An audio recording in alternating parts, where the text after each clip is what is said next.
Good day, everybody. Welcome to Iron Crane Dojo. I'm Bill McCabe, and thanks once again for continuing to be a regular visitor. We're going to talk about an off-the-wall topic today, just because I think it's worthwhile to have some appreciation for what it is. I call this the Archie cut move, and I named it after my own teacher, Master Archie, because he had perfected this to the absolute extreme, and we'll talk about that in just a second. But the cut move is one of many leverage concepts where, for example, if you're stuck, and I'm going to have Sensei Chris Entis assist me. Sensei Chris, say hi to our guest. Come over here if you will.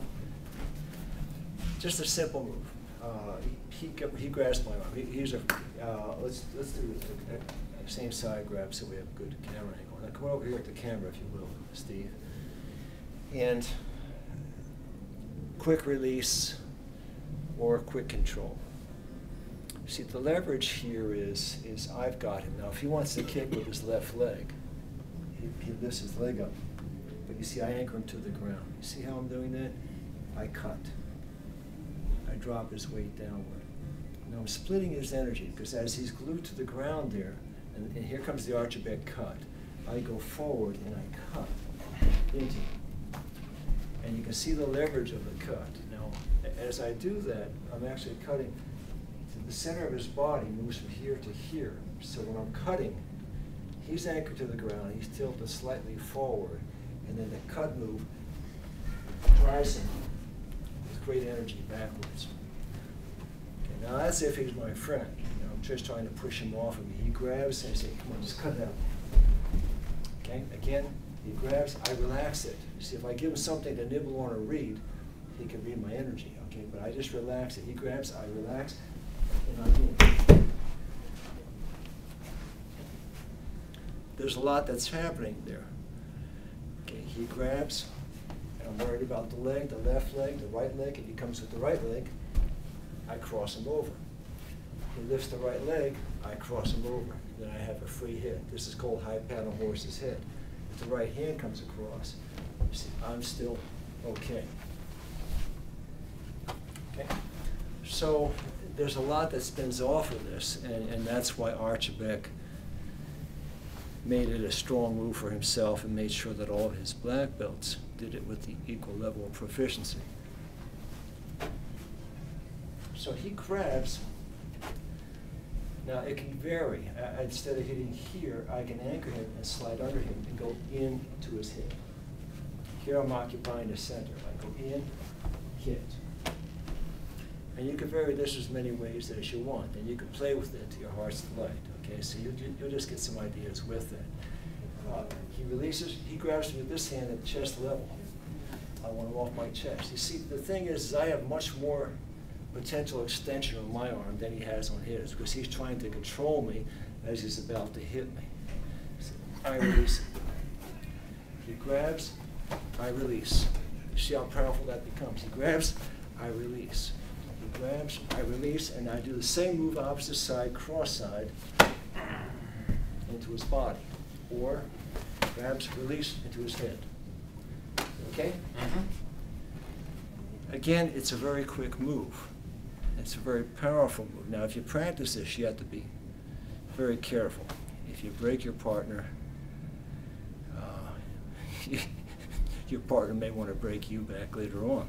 So, for example, as I grab Sensei Chris, he executes on me. Now, let's give you a rear view here so you can see the recoil in my body, because you don't really appreciate the power of this until you see how it recoils. I grab, he fires. Okay? He's not hitting that hard.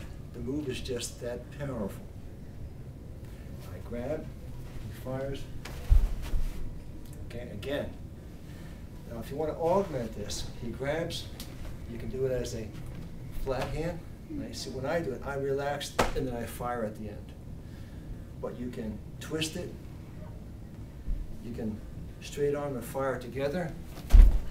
You know, there's a lot of ways you can vary this. So, for example, I'm here. I roll his arm, and his elbow is actually locked to his shoulder here, just by the way I've angled it.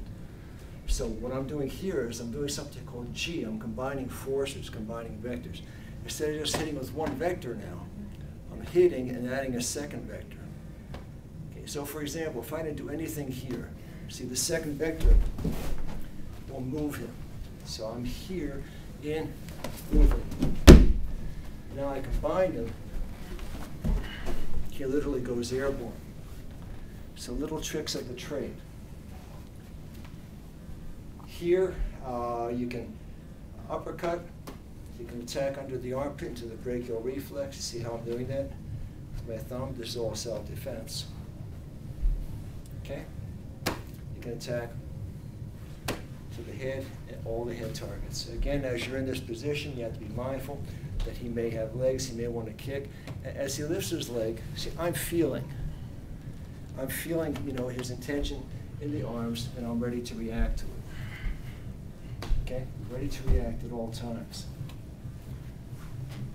That comes with experience. You know, you might incorporate push hands into your practice, and it will really develop your sensitivity to what the other person intends to do. And the rule of thumb is this, and this is actually one of the maxims of Tai Chi Chuan and also the internal arts, but it's something that we do in Gun Fu, where mind over matter is our founding principle. If the attacker doesn't do anything, you don't do anything. There's no threat, there's nothing to be concerned about. When the attacker moves, you move first. And how do you do that? How do you move first? Well, you give them what they want. And it's like riding a wave with your thought. And you put your thought to the head of the wave, and then you move to the front of the wave, and then you reverse the energy back into the person. So he grabs. You see, I let him have it. Okay, as I let him have it, I give it back to him. If I resisted and I hit him, nothing would happen because he's reading my intention already. But because I let him have it and I hit him, his body doesn't have the guard up for it. Okay, going back to the other side again. Let's just say he's going to hit me with his left hand. He's just going to step forward and punch me. Good. Okay? He steps forward, I wipe. He steps forward, I wipe. The right hand comes, and in. See, I've got the leg checked, weight on the left leg so I can't lift it, and I'm out of the way of the right leg. He comes with the left, I wipe. Now watch, I'm going to put a little power into my strike here. I'm going to do the Archie-back dust off, the master Archie-back reverse power cutting technique. He comes. You can see the reactions. It's like a harpoon. Okay, it's like a harpoon going in.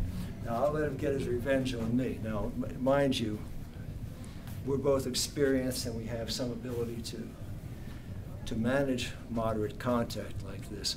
But this move is so powerful that it must be practiced with extreme restraint and only under the direct guidance of a qualified black belt instructor.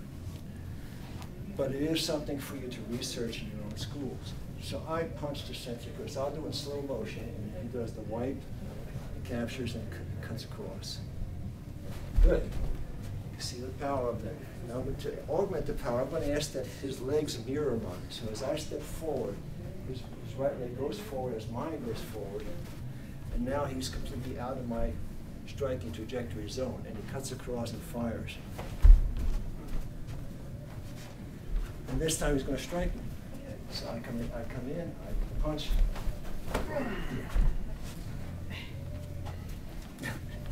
He apologized, but I'll survive.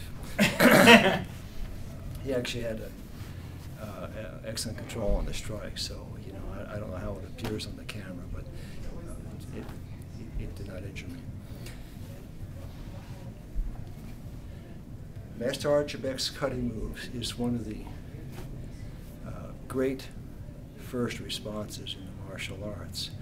And there's many variations of it in different styles. There's variations in Ishin-Ryu that I know of in terms of the punching standard, which we've done a video on elsewhere. There's many variations in Tai Chi Chuan under the guise of Fair Maidens works the shuttles or slant hands. You know, Fair Maidens works the shuttles looks like this, slant hands would be like this. All very similar concepts and similar ways of delivering energy. Okay, so take this little morsel of different kind of knowledge, new knowledge,